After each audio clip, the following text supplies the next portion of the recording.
విద్యార్థి సంఘం నేతల కిడ్నాప్ కేసులో మంచు విష్ణుకు తిరుచానూరు పోలీసులు నోటీసులు ఇచ్చారు. 3 రోజుల్లో విచారణకు హాజరు కావాలని ఆదేశించారు. ఈ నెల 15 తర్వాత విచారణకు వస్తానని మంచు విష్ణు తెలిపారు. కిడ్నాప్ కేసులో మోహన్ బాబుకు ఇంకా నోటీసులు అందలేదు.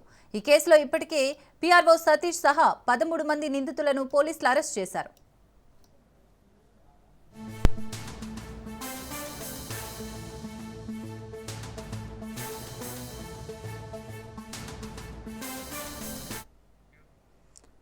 రైట్, ఇదే అంశానికి సంబంధించి మరిన్ని డీటెయిల్స్ మా ప్రతినిధి నారాయణ అందిస్తారు. నారాయణ.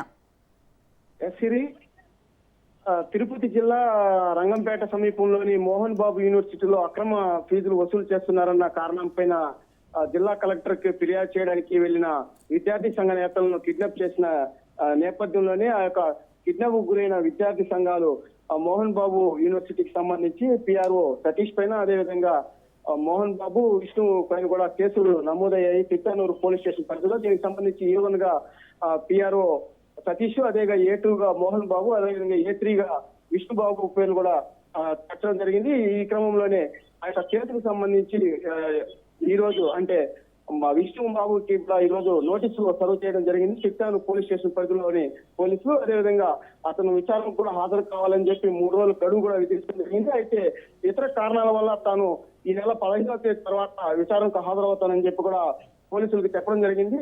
అయితే మోహన్ బాబుకు మాత్రం 60 సంవత్సరాలు పైబడిన కారణంగా సీనియర్ సిటిజన్ నేపథ్యంలోనే అతను విచారణకి హాజరు కావడం చెప్పడం కంటే అతని దగ్గరికి విచారణకి వెళ్లాలన్న ఉద్దేశంతో కూడా పోలీసులు మోహన్ బాబుకి నోటీసులు సర్వ్ చేయలేదు.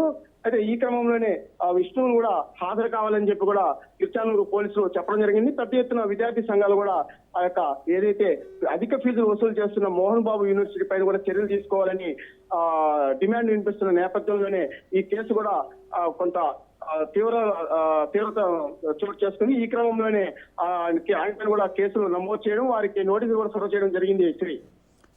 Thank you Narayana.